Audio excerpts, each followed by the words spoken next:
The Possum Massacre. Severe violence broke out at the Stafford mine strike today. The bosses arrived to attempt to renew talks were taunted by some of the children present. Rocks were thrown and the National Guard and strikebreakers opened fire on the crowd. After a few minutes, the smoke cleared and the gory scene revealed 9 miners are dead with a dozen more injured. A young brother and sister were also shot dead as they were delivering a package of food to their father and uncle who were on strike below when the shooting broke out. A photograph of the 2 children, aged 7 and 9, were shot in cold blood, circulated far outside of our little county. The heinous act led to a personal visit from the governor to the strike site to meet with strikers. Independent inspectors were also brought in and talks finally began. 45 days since the start of the strike, the bosses have agreed to comply in current safety standards to honor the demand of miners. None of these are dated. That reminds me of something that actually happened. There was like a student protest back in the 60s where they actually called in the National Guard, and I think 3 or 4 students got shot and killed. Not really surprised. New Old store, town center. The old Pickaxe hardware store is set to have its grand opening this Saturday. We received a sneak peek of the store yesterday, and our town will benefit greatly from its new addition. Roy Berg is bringing 25 years of building experience to his new venture and has stocked the shelves with all the nuts, bolts, and nails you would need for any project, plus the latest tools. Stop by and see the latest trends in everything from hand saws to hammers. Best of luck, Mr. Berg. Oh. The strike at Stafford Mine has been called. The idea first arose after the memorial for the 1888 explosion victims. Miners gathered in the home of Arthur Borowski to continue the memorial to their friends. They also began recounting all of the promises the bosses had reneged on in the past year, including a basic safety measures to avoid another explosion. A group of 20 miners entered the mines to begin the strike, and 30 more joined them before morning. All work has been stopped at the mine, and the miners are now striking in 8-hour shifts. Their wives and children begun to bring food and water for the men. The bosses have stated that the mines are safer than they were a year ago, and that there's no need to act in this manner. Local ghost Little Joe at it again. As the school children are quick to inform you, Possum Springs has at least one resident who won't show up in any census survey. Little Joe, purportedly the ghost of Joe Shade, a miner who died in mysterious circumstances a decade ago, is a favorite spooky story of the whimsical and weird members of our community. The most recent activities seem to involve getting up out of his coffin in the old section of Possum Springs Cemetery and strolling around, unnerving visitors to the largest graveyard in Deep Hollow County. His grave has become a destination for unruly and often destructive local youths, and as such, Possum Springs City Council is considering erecting an iron gate to protect the historical tombstones that fill the hollow there, where Joe Shade lies buried. Police have also stepped up patrols in the area, so be warned, thrill seekers. You may not see a ghost, but you may see a fine for trespassing. Oh, look. Scooch so I can see. Graveyard. That's a gimme. I mean, if you're looking for ghost stuff, that's where they make a lot of... Looks like they saw him in the old section. Oh, cool. That's where his grave is. I'm actually interested in that. How could you not be interested? It's like actual dangerous ghost stuff. I like history. Ghosts are history? History that won't stay history. Huh, that's actually pretty good. Samuel Coulson has purchased 10 acres of land in the outskirts of Possum Springs. When he inquired as to what Mr. Coulson would use the land for, he would only remark that it was coming here will delight both young and old for years to come. We are very anxious to be delighted. Okay.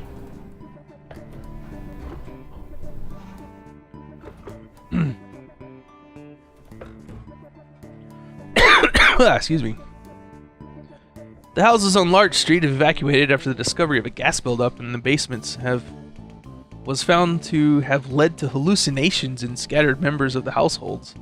For the past several weeks, residents have been complaining of family members who began hearing voices or seeing things that were not there. The older woman was found having an animated discussion with an empty chair. When pressed, she calmly explained that she was talking to her sister who had passed away some 50 years ago. 2 nights ago, the son of Carson Zimmer ran out of the house and leapt into Cooper's Pond 1 mile up the road. Moments before this, the child had been readying for bed. According to mother's sibling, became increasingly agitated. The last words he uttered were about some sort of song before he dashed out of the house into the night, where his watery grave awaited him. This last event persuaded residents to seek help from officials to see if this is related to St. Leuven's lantern, a phenomenon where exposure to specific underground gases lead to certain victims to experience walking dreams, auditory hallucinations, and the sense of unseen presences. Preliminary tests indicate that the gas is present in the homes, and mining officials are moving the residents until more tests can be completed. And this is interesting, but not exactly about a ghost. There's been another sighting of the albino groundhog from very reliable sources. This time, Edgar Studer reports that he saw a pure white beast digging near Shady Gap. Mr. Studer has declined to give any more of an exact location and implores his fellow hunters to admire this anomaly from afar and leave him to his business. We cannot agree more with this upstanding citizen and remind townsfolk that if you're interested in seeing an albino creature, to stop by Sudi's barbershop for a peek at an albino raccoon, where we're certain this will assist your mind in completing the search for the groundhog. Randolph Stafford, owner of the Bell's Hole Mine Works, is partnered with Samuel Coulson, owner of Coulson Coke Works. Is that where they make coke?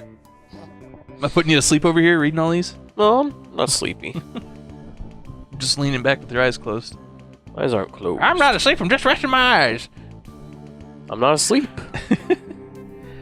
Daniel Glick, railroad magnate and prominent business owner Harrison Schregeist, to make some stunning improvements throughout the town. The foremen desire to build a model of progressive living right here in Possum Springs. The old miners' double houses on Elm Street will be torn down and replaced with spacious single homes. A new elementary school will be opened nearby, along with a new state-of-the-art recreation center, courtesy of Arnold Applebaum. Applebaum, that's the name I was also thinking of there.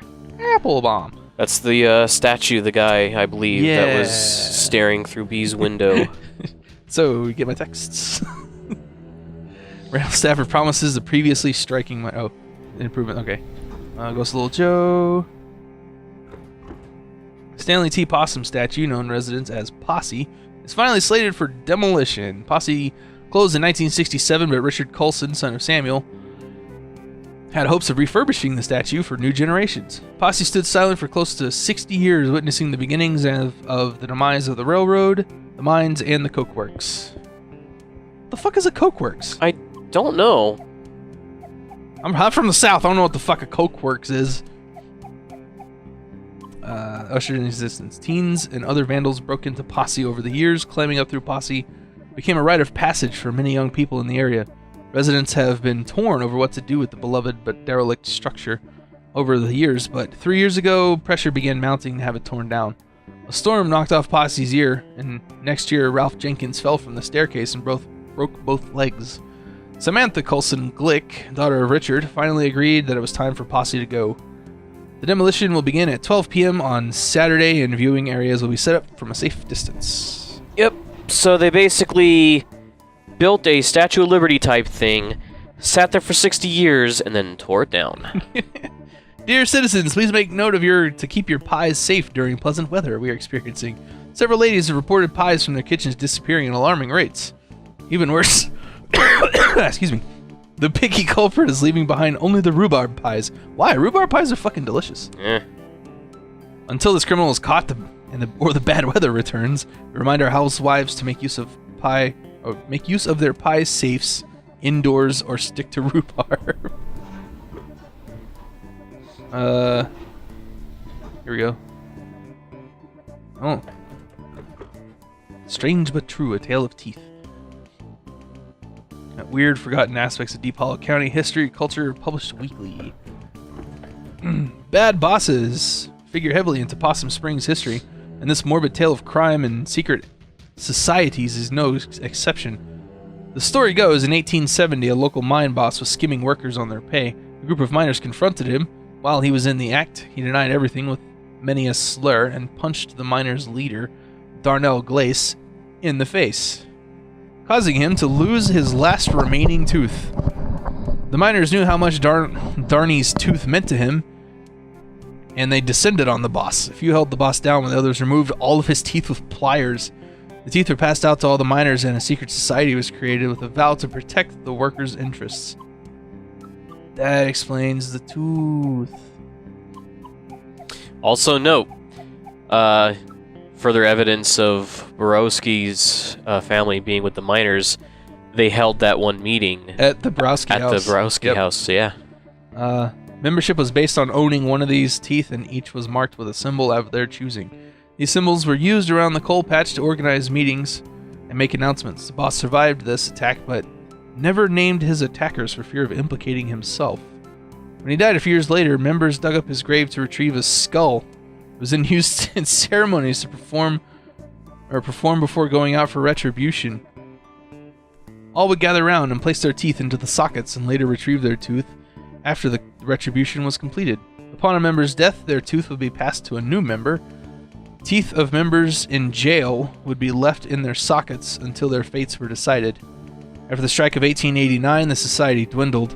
Occasionally, a descendant of one of these men would find a tooth and strange markings in their home. Strange but true. Click on it. Oh wow, this is gnarly. And awesome. Oh my god. Alright.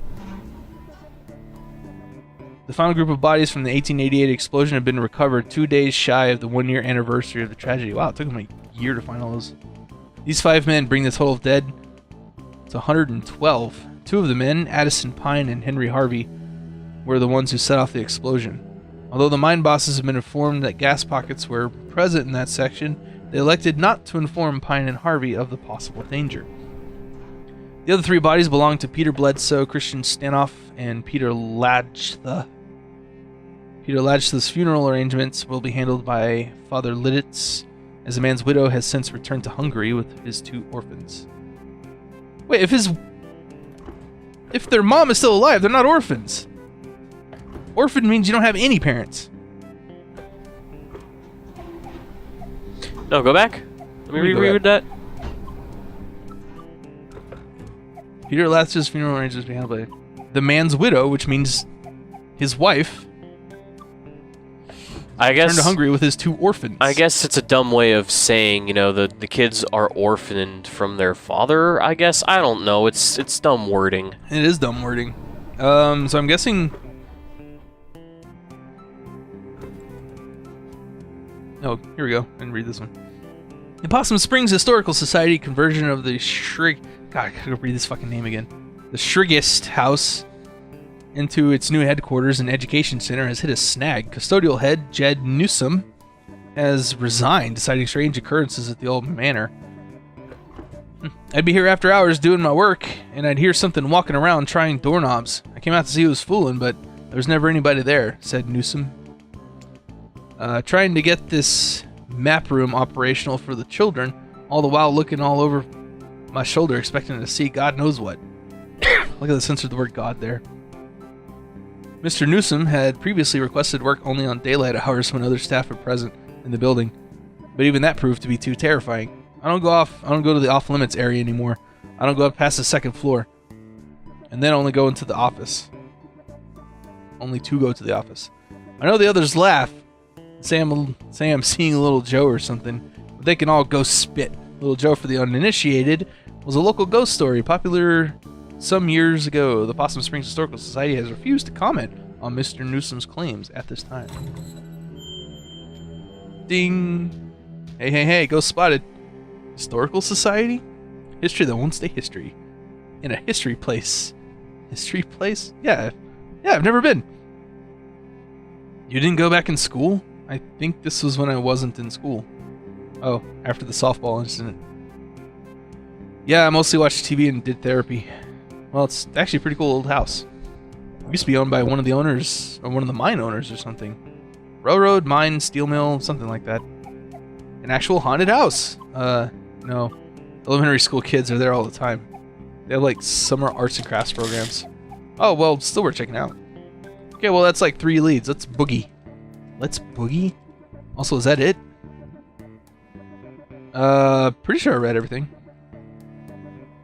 Yeah, fuck it. 3 clues. We got 3 leads. You're a regular detective. Mae Borowski, a detective of ghosts. Paranormal investigator. Yes! Alright, let's go.